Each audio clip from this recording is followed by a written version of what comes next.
Well, Bobby was released from the rehab center with 3 sets of prescriptions.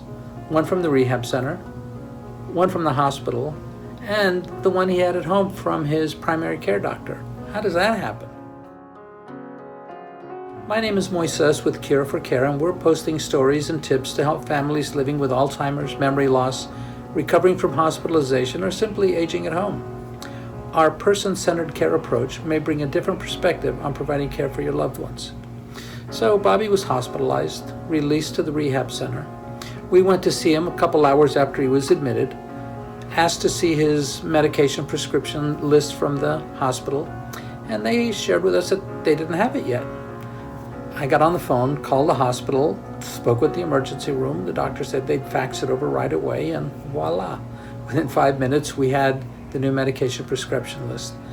The head nurse said they would work on it and they would put it together. We said fine. Next morning, we stopped in, asked to see the medication list, and realized that they had changed some of their prescription drugs and creams with some over-the-counter drugs and creams. When I inquired, they said, well, it doesn't really make a difference. The over-the-counter medications will be fine.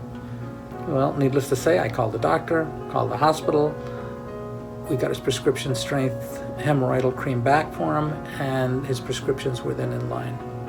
So after several weeks at the rehab center, they released him home with a package of drugs to carry him for 3 days.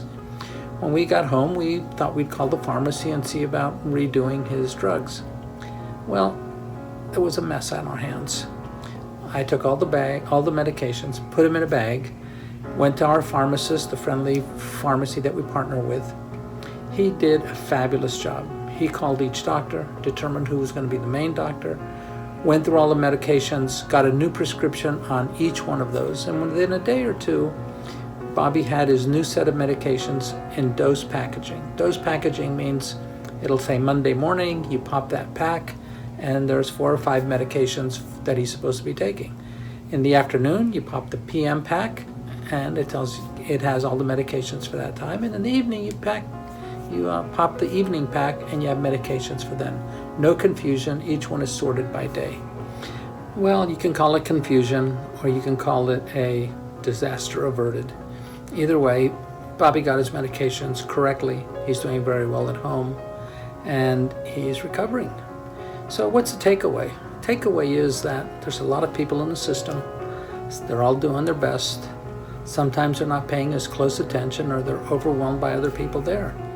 Everybody needs an advocate, somebody who's going to look after them, verify what doctors say, verify the medications are correct, and have the ability to have resources in the community that can provide the assistance that's needed. Anyway, hope these stories help you care for your loved ones better. We'd love to hear your stories, or we'd provide free consultations if you want to give us a call. So, love to hear from you. My name is Moises Paz with Cura Cares in Nashville, Tennessee. And thank you very much for visiting with me today. Speak with you soon.